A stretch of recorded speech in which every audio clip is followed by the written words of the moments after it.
Hey everybody, welcome to the next episode of Peace Luv Biz with me and Mary, your hosts for the day. We're still talking with Matt Coltrin, the owner of Royal Cajun Boudin, and just continuing his story. The great thing with this episode is we're talking more about scaling the spice and what's coming up with Matt.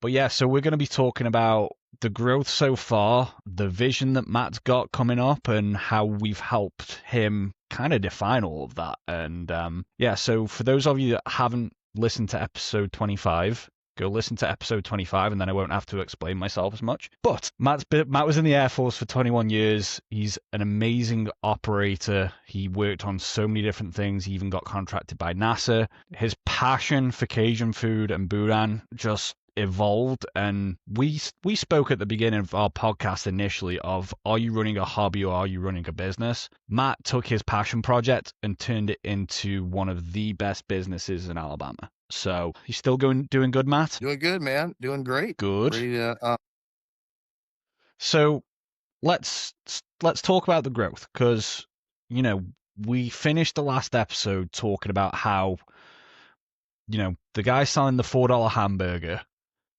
he's going to make $3 and it's all going to get reinvested. You're a good example of somebody that is, breaking even to begin with, breaking even, barely being 18 months into this, essentially. So managing that growth has been huge for you. Where do you see yourself going in the next 12 months or so? Yeah, it's a great question, Steve. So and I like the way you phrase that question, because every small business has to determine, number one, it's kind of like a personal and a philosophical decision of do I see myself as a small stand up? Do I want to be like a regional, or do I want to be franchise, or how big does this puppy want to get? Right. And number one, if you do anything strictly for money, you're probably going to fail. Most billionaires or millionaires just had a great idea, were passionate about the idea, and the money just kind of came because they were focused on building something great. And upon stumbling upon something great that brought value, people paid money for it, and now they wake up and they have money. Money is not our primary driver, but obviously money is important to factor into like who do we want to be and how big do we want to be? Because a big thing with Cajun food, particularly when you're talking about sausages, boudin, jambalaya, that kind of stuff, a lot of the most popular restaurants down south, including a significant number of custom sausages, got to be a certain size, went to mass production, and then they lose that touch that made it special originally. But when you go to manufacturing and you start using freeze dried vegetables, and you start focusing on if I use, one half a cup less of celery in that gumbo, then I can save $1,500 over the span of this. And so it's okay, well, just pump the brakes, but is it going to be the same? Right. But to your point, number one, we're allowing the demand to drive our size. So there is a demand for it. So we're going to allow the company to grow to meet that demand. But number two is, at any point we could stop growth and collect profit. But the problem is that, a lot of times a small business isn't just about the business owner. It's about the teammates who helped you get it to where it is at least in our case, at the point right now. And so I've had a lot of great teammates who have helped me build this thing, who have literally kind of jumped on board and helped push the ball forward. And not only is there a demand where we need to grow in order to meet the needs of our customers, but additionally, we need to grow to where all of our employees can collect a salary in order to live a good quality of life. And so beyond myself, I am convinced that right now, that if I stopped growing and I ran one truck, I could book it out for the entire year and have plenty of money to take care of myself and my family, and pay one employee or two employees to help me in the kitchen. But I've got a team of about 6 or 7 people that have jumped in here and there, and that helped grow this thing. And a part of this is I want to grow it to a place where those individuals can also have a good quality of life. They can be a part of something special. They can take care of themselves and their families. So the growth must continue because it's the right thing to do. So, like, that is kind of where we're at. Like, I don't foresee, unless the demand continues to grow, whereas like I'll push this thing to where we're like a national franchise. But I do see us in the next few years having multiple trucks. And the biggest lift that was certainly pushed by demand, as well as opportunity for our people, was to get our own home. And in this case, it's going to be a restaurant space. And that was primarily driven, though, by operations. You see, because the kitchen space that we're currently utilizing just is not big enough to be able to produce the amount of product that we need to meet the demand for all of our customers. I mentioned that originally we started off as a grocery store and we sold frozen boudin. We ended up selling frozen like 12-ounce containers of jambalaya, gumbo, crawfish etouffee, crawfish bisque. We do stuffed chickens. We debone chickens. We stuff them with crawfish etouffee. We stuff them with seafood cornbread stuffing. We stuff them with boudin. We sew them up. We package them. And that is kind of like where we originally started. And we don't do hardly any grocery sales anymore because the truck pushes so much food. We do not have the refrigeration space in order to maintain and produce our products. So I guess to your point is it, with that growth is we're like, man, guys, like in order to meet the demand, which will also increase growth and operations and profitability, we have to find a home where we can push. And you see, because like boudin is like a multi-day process, right? Like you don't just cook it like a piece of chicken and be like, all right, it's done. Like it's a multi-day process, and refrigeration space is critical. And so, I started a search of like where is a space where we could utilize to produce maximum quantities of food and potentially open up like a quick serve meal type place and open our grocery store back up in a central location, because the food truck being mobile is good and bad. It makes it kind of exclusive where people are like, oh shit, he's here, we're going. But we're losing a lot of sales because people who want like boudin for that weekend, because they want to have a party and they want to have some boudin, but they're like, damn, he's out in Alabasta today and then he's going to a private event. Man, I ain't gonna be able to hook up with him. We're losing those kind of sales because there's not a central place where people can go get those grocery items too. And so we went on a hunt, and now we're in the transition phase between, essentially being like a caterer food truck to having a home where we can produce large amounts of food. And we're going to open up a full scale restaurant, which is going to be incredible. It's going to be fun. It's going to be exciting. Downtown Birmingham is where we're going to land.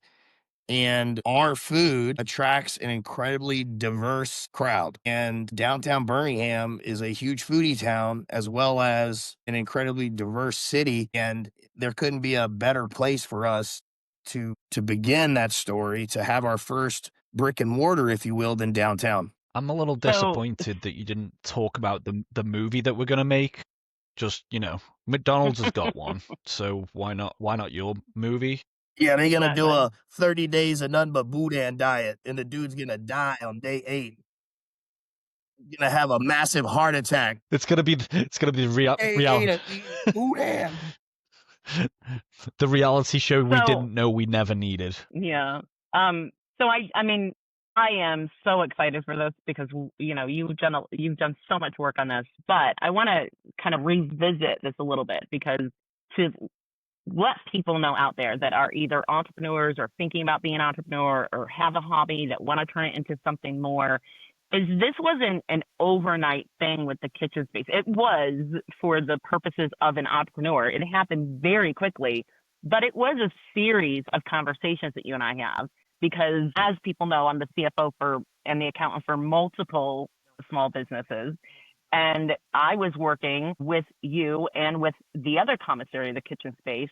And we just realized this is not going to be a good fit for what you need. But it takes a series of those conversations between the the CEO of the company and your CFO partner. And we did have those conversations, and we went back and forth. Hey, what about this? And the pricing, the availability. And that's when we realized, like, this isn't really jiving. We need something that's going to work overall, because this is where this is headed. You've had growth that puts industry averages to shame. I know it off the top of my head. Your growth has been month over month or year over year, and then month year over year has been 200% increase in your food sales. Next year, it's going to be insane because of this. But you also had to keep the headspace, and you did.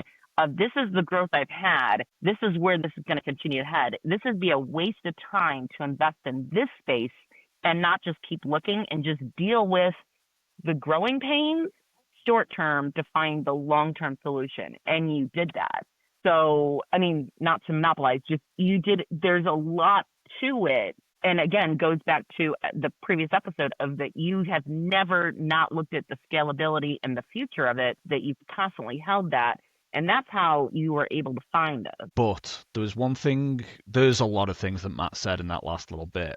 But one of the things that he said was, it's not about the money. It's about the purpose. Oh, yeah. The profit will come from the purpose that he's got. And what I love is that the passion as well. But the inclusivity for everybody. Like, the way that me and you, Mary, partner with everybody, Matt partners with his team, his people, and he wants to make sure they're taken care of. Mm-hmm. You just know Matt's a good dude. Like, there's not much else I could say other than he's a good person. And it's nice to see somebody winning for a change that, they say nice guys finish last. And, I'm going to be honest with y'all, like, and I've done corporate and I've done government contracting too, besides military. But and honestly, like, I'm in the service industry because, like, I love people. Like, I can just go, I'm a natural extrovert. I enjoy meeting people. I love hearing their stories. And to be quite honest, it never gets old whenever I say, hey, you like crawfish? They're like, man, I don't really like them crawfish. I'm like, just try mine. I think mine's going to be a little different. Like, I don't know about that. And I make them eat it, and like, oh, that shit's good. I'm like, I told you. I'm going to make little stickers that say I'm a believer, because, like, people always tell me they don't like crawfish, and then they eat our crawfish biscuit and they go stupid. I believe that, like, it doesn't matter what industry you're in. Everything is about people. It's about number one, finding, like, the right people. Mm-hmm. And sometimes the dork who's picking his nose in the back of the classroom, he's got some type of superpower that you need to unleash, that you can use and just focus it towards the greater vision. Mm-hmm. But it's all about putting the right people in the right places. But I believe I was successful in my military career, and I didn't know it when I was younger because I was just a social person. But I truly believe that, like, no matter what you do, if you take care of your people and you have, like, a psychologically safe environment where people feel comfortable communicating, where they're not worried about coming to work, maybe they're excited about coming to work because it's fun, they're challenged, while simultaneously they see a vision of a better tomorrow, and you keep your commitments to those people by your words and your deeds, then, like, man, all that shit just takes care of itself. Like, the mission takes care of itself. And there are so many people that are in business that do not believe that with their heart and soul. Like, they're like, man, I read, like, the first 2 chapters of that Simon Sinek book, man, and fucking I got it. We good. Just, whatever. But and I don't like put all my birds in one basket. And that doesn't mean that like, accountability, number one, is, like, the most critically important thing to every business, like setting standards, holding people to those standards. But people are truly everything to anything. And for me, at this part in my life, I collect a pension from the military. I'm also 100% disabled. And so I have a little bit of extra flexibility where I can, like, make sure that my people are taken care of before I'm taken care of, because I'm not worried about current state. I'm trying to build something, number one, for like legacy, being like, this is a Cajun restaurant. This is what it's supposed to look like. This is what it's supposed to taste like. This is the vibe of Cajun country. And then number two, it's about also creating a a place where in the future that can take care of others as well as myself whenever it reaches where it's supposed to be. Now, like life's the infinite marathon, it's never going to be done, right? But I do know that under my watch, we will get to a certain point where everyone can be taken care of, and we're proud about what we've done when we look back and say, shit, can you believe back in the day we were doing this? So that's kind of like, I think what's going to be like the chapters of my story is like, look, I'm going to push it to here, and then I'm going to hand a baton to somebody else, and I'm going to say, but bro, I'm taking 10% off the top every year, bro, because I'm getting old. So you There's talk so many about, things just now that you said that are like running through my head. So I know Steven has the same thing. yeah, and you're talking passing it on to people. If you ended up franchising and, you'd have to set up your own set of 11 herbs and spices like the Colonel, but like having your own SOPs in place, because opening the restaurant, that's going to be teaching people the process. Arguably a different skill set, but it's one that you've curated through the entire career that you've had. Tell me how excited you are about that Well, new journey, essentially. yeah, no, I'm super excited because, we talked in the last episode about speed and efficiency as like producing the products. Well, throughout the entire time, I've tried to simplify processes as well. Not only like simple things, like for instance, our trailer, the back drops, you set up the bars, and then it folds out. And we used to put little jack stands underneath for the fold out. Well, the jack stands were too short, so we had to add blocks under the jack stands to fold it out. Well, those are all precious seconds in setup and teardown with additional steps that make things more difficult with the block, and then you got to adjust it. So something as simple as being like, we need taller jack stands. Get rid of the blocks. Make it simple and easy. Don't put a lot of thinking into it. Something as simple as that. Get rid of them old ones, get new ones. I rewired, so another thing, like the trailer, we used to have it to where whenever you were shutting down, you'd have to, hey, go unplug that plug, go unplug that plug, go unplug that projector, go do that, go do that. Now we're ready. I hooked up,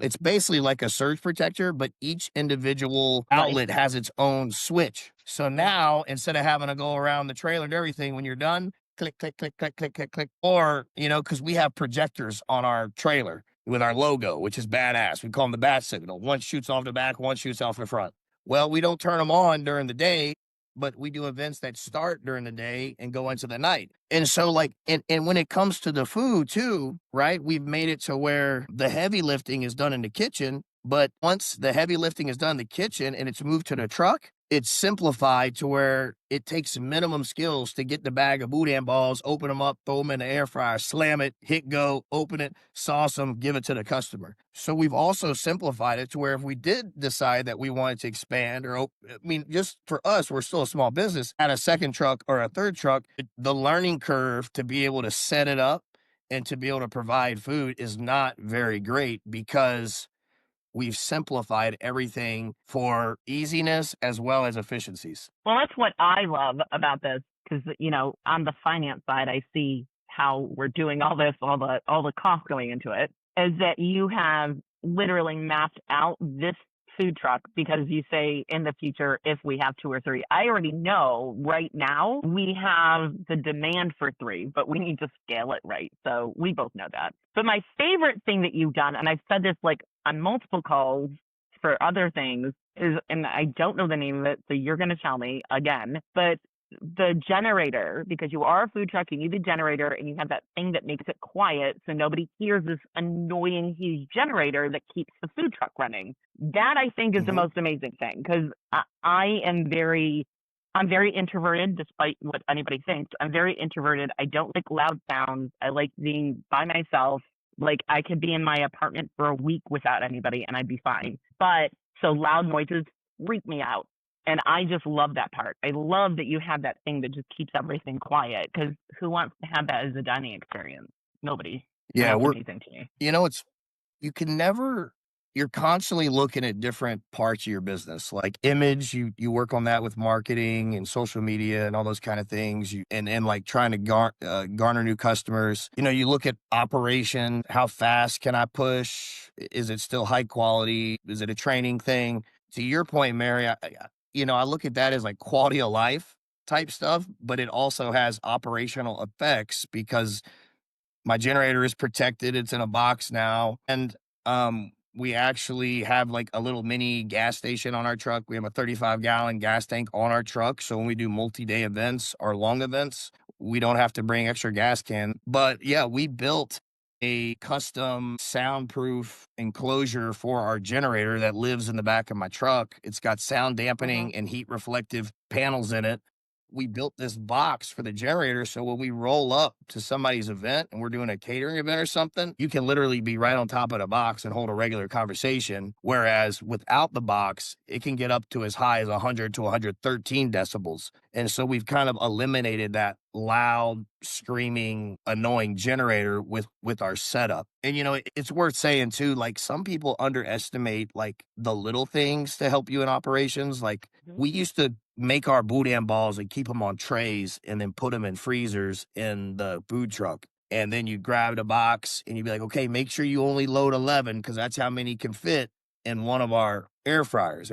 And so what we ended up doing is putting 11 boudin balls in a plastic bag and then throwing them in the freezer and then keeping them in place with like just spraying towel rods. Not only is it now easy to you go in the freezer, you grab a bag, rip it open, drop it, boom, you're not thinking. But also you can fit more damn boudin balls in the freezer when they ain't in pans and they're just in those balls. So now you've increased your supply and you've decreased the amount of time it takes to cook those balls because all those precious seconds that you use to grab and count and move the trays, it's been eliminated. And so we're constantly looking for little things like that on how can you make it simpler? How can you make it faster? How can you make it easier? And by streamlining all those processes and getting that food truck to be the template, so to say, or the poster child, right. This is how you have been able to move into 2026, having that restaurant space and us, you kicking this all out, which is amazing. When I first built the trailer, I built it strictly to be able to pass an inspection, right? Like that's all. We got to have a sink. We got to have this. We got to have a refrigerator. Like it's going to pass inspection. And then when you're working in it, like particularly like our first 6 to 7 months of growth, you're like, shit, why? So the setup used to be like, here's the window and my air fryers are back there. And on top of the air fryers is a heater. And like that keeps the like, like a French fry warmer. So it's like the customer orders, okay, got it, grab the food, and I can't see the food because it's over there. So like I don't have a good idea of what my supply looks like in the truck that's cooked and ready to go. And you're taking about 2 or 3 steps each time, each order back and forth, which is wasted time. So like things as simple as we added a warmer, a French fry warmer right by the window, and we added 3 more air fryers. So not only did that expand the amount of food that we could cook at one time, but now we only use that heater in the back for overflow for really large events. And so now the operator, if you will, of the truck doesn't have to walk around to get their food. And so it's things like that and what's good about a small business too, normally you're not going to get slammed like your first, 3 or 4 or 5 months, right? But that's a good time to be like learning and adapting and changing because, to your point, Mary, it's like, okay, we're not getting slammed right now, but one day we're going to have a line. And are we ready for that line, right? And so thinking 6 months ahead is we always want to be ready right now for 6 months ahead. So we've talked a lot recently between me and Mary about every quarter we have a time where we pivot, we evaluate what's been going on, and we're looking to change, optimize, and make sure everything's good. What I love is that you haven't talked about finances once. And I say once, but essentially you've been so operational focused because you don't really have that financial stress in your head because of having the support from Mary and what she does. So can you tell us a little bit about how you work with Mary, some of the stuff that we help with in terms of that security blanket kind of idea. Yeah, for sure. And here's the thing, like I've never done this before, right? Like I've never done this before. I don't know if I'm doing a good job. I don't know if I'm doing a bad job. So it's good to have somebody who is experienced not only with time, but with quality of work, who has been there and done that and can identify trends and be like, no, like, cause there was one time where, I remember a meeting with Mary. Mary was like, hey, Matt, I want to let you know, I've got some great fucking news. Are you ready for this? I was like, yes. She's like, Matt, you are averaging about $150 fucking profit a month. Holy shit. Great job. And I was like, oh God, that sounds I terrible. remember that That meeting. sounds fucking Yeah. terrible. But you see, the thing is like you can't But look at the weeds. You have to look at like, the industry average is you right. are losing your ass for 3 years. You're losing Yeah. everything for 3 years. And I'm like, dude, it's unheard of. And we Well, and the other account for thing is every single thing. Some people will go, hey, I made a little bit of money or I lost.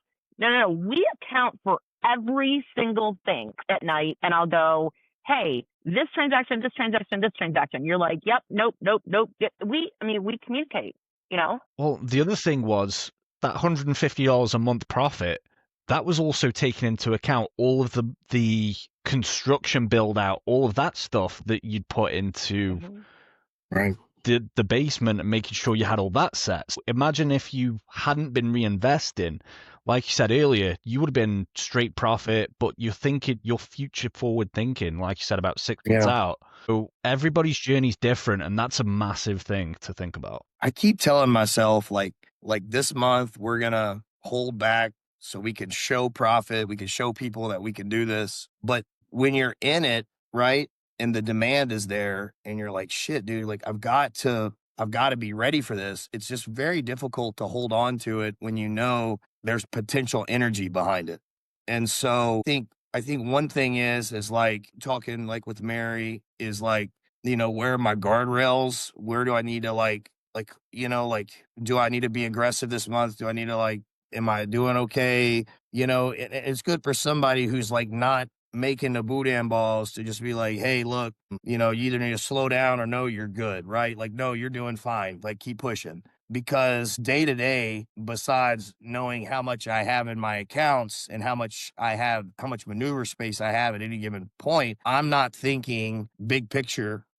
Hopefully one day I'm there, but like right now I'm very much in the operational mode where as the business grows, I will back out and be more of like a manager. I mean, let's be honest, I'm doing both, but at this point, I'm not spending a lot of energy looking at big picture financial projections and things like that. I'm just being like, hey, the next 2 weeks, this is what we got going on. This is the menu. This is the supplies we need. This is it, and pushing. But you're looking at the next week, but you're also looking at the next 6 to 12 months operationally while you build out the food truck and the SOPs and having things in place. Because you do have me. You do know that, I mean, if I'm up, I'll respond. And text me. Like, if you're up at 11 o'clock or midnight, you'll send me a text if something's hitting you. Sometimes I'm up. Most of the time I'm up, and I'll respond back. Like, I mean, we do talk accounting and, road Cajun at 11 o'clock at night, which is ridiculous for most people, but for me, I'm good. But, it's because you have that partnership. And then when you do have that all built out and you have scaled, which you are scaling and continue to scale, then you can step back from the operational side because it's all running right. It's all there. You don't have to worry about that. And that's amazing. And Steve, like you said, you haven't talked finances. Finances is the lifeblood of any business, right? And particularly in the service industry, like you have to have money to make money, right? I find that in this business, you're constantly placing bets on yourself and you're like, dude, trust me, place a bet. It's going to be worth it. Place a bet. And so it is the lifeblood of growth. It is the lifeblood of what we do. So it's not that it's not like, but like, that's why I kind of rely on you guys to like help me find, hey, like, cause I know the jump from like food truck to restaurant, it takes some people like 5-6 years to typically do that. We're going to do it in like 8 or 9 months. And so, and I love that you said 8 or 9 months. Cause I'm going to be like, it's going to be like 3, but that's fine. I know it's 3. And so it's like, and because of that the speed of the scale, we're getting to the point where we probably need a little bit of help. But every good operator has a plan: Alpha, Bravo, Charlie, Delta, Foxtrot, Echo. And so, I'm constantly not only thinking about best case scenario, worst case scenario. And I mean, it's just been, I'll tell you this too. I left my last couple jobs, and I left the military because it got kind of boring. Like, it was Groundhog's Day. Like, yeah, it was great. It was fun. We're solving problems, but a lot of the problems were very similar in nature. And whereas, a small business is like an ecosystem. It's like there's not like one problem. It's like all these variables. And you talk about like growth and you talk about expansion. Well,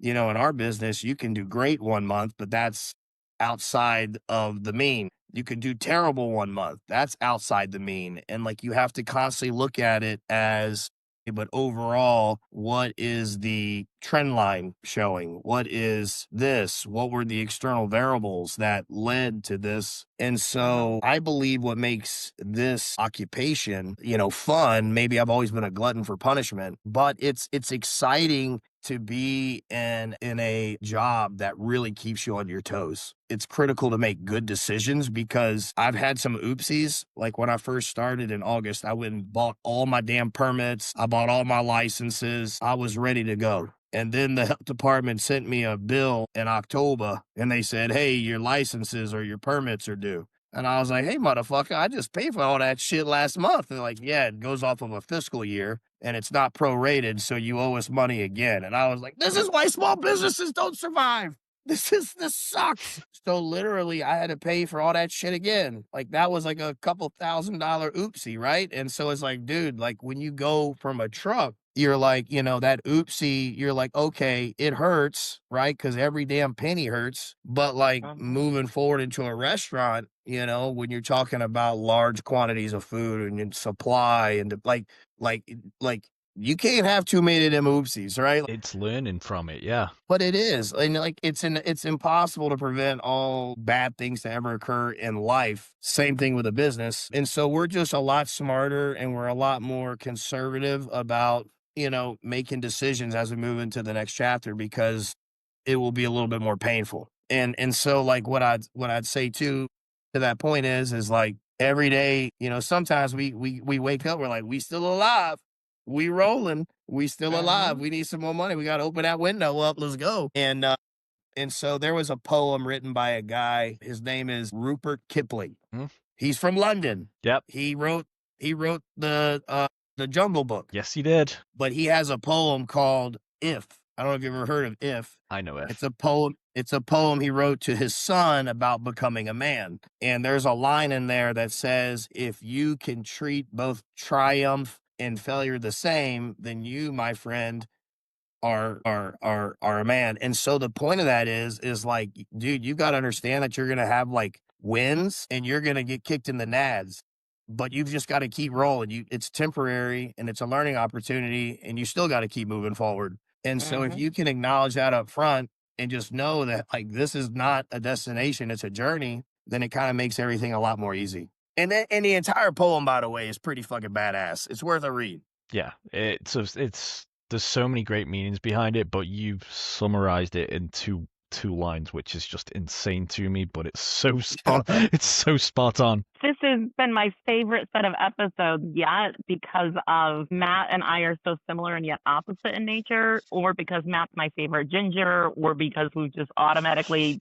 like have this brother-sister thing forever. But this has been the most fun 2 episodes, mainly because he speaks like me, I think. But just it's tremendous insight. He does it for all the passion and the his future. The legacy thing really got to me. I love that. I'm all about that. I'm so grateful to be part of it and be your support, for us to be your support. And I know we have more amazing things coming down throughout the next couple months as we go into 2026, and I love it. I love everything about it. Yeah, me too. I'm glad that I met you through Mary, and honestly, I'm excited for however long this is. Like, I think you've kind of taken us to a natural closing point pretty nicely. So is there anything you would say, give advice to, any kind of final Yeah. thoughts on your journey? I think that independent of like how small or large your business grows, that you should always kind of reflect to like when you first started and remind yourself constantly on like, why did you take that first step?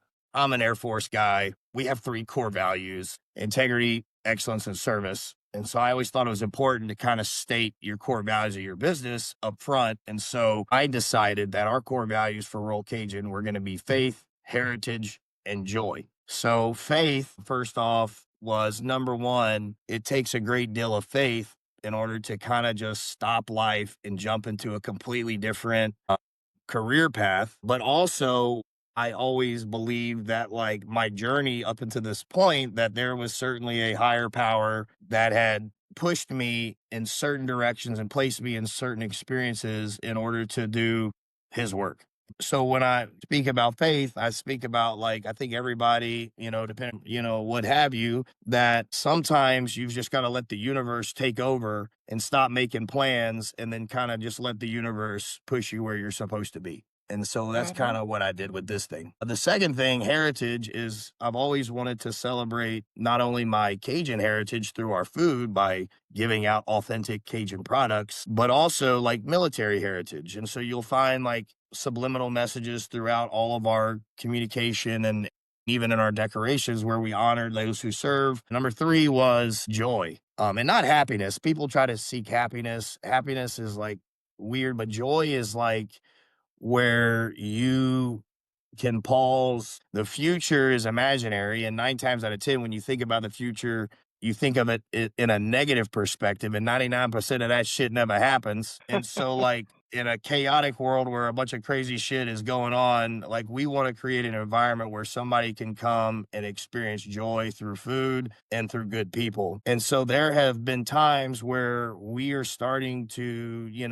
build marketing material, or we're going to do an event. And sometimes we have to take a pause and we have to say, hey, because sometimes, like, I say, let the universe direct you, but at the same time, like, you do make decisions. And so we always kind of reflect back to those 3 core values, and it kind of helps guide you in your decision making and the way you carry yourself moving forward. And so it's been a wild ride. It's been a lot of fun. There's still a lot of work to do, but I think for any good entrepreneur, you need to like state up front, this is what I stand for, this is who we are. And then when you're making a decision, reflect back to those values and say, does this fit who I am authentically and as a person, and is this the right thing for the biz? I love it. Absolutely.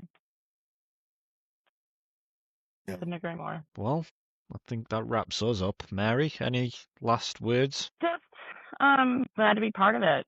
Glad we connected. Glad we partnered together, and I'm always here supporting you 100% all the time. Love Always. it. Thanks for being part of us. Yeah, thank you for having us, Matt, because you said about the purpose and, doing it for the right reasons. We don't do it for the money. We do it to see the people like you that grow, that want to see other people succeed as well. And the rising tide brings all boats up, and that's, just the way we operate, and it's the way you see it too. So that's why we gel so well. That's why we want to meet more people like you. So, I know you've got your events that are coming up in the next couple of weeks. We'll obviously try and get these out pretty quickly, but if people want to go and find the best Cajun food and best boudin in the South, go to rollcajun.com, CAJUN.com, find Matt, follow him on all of his socials as well, because you'll see some amazing, you can almost smell the pictures as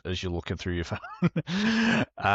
You can't. The one thing from those pictures, I gotta say this, from those pictures, you can feel the love in that team. Oh yeah. And that is something we don't encounter often. We do not encounter often. Truly, when he said you do it for the people, you can see it in every photo he has.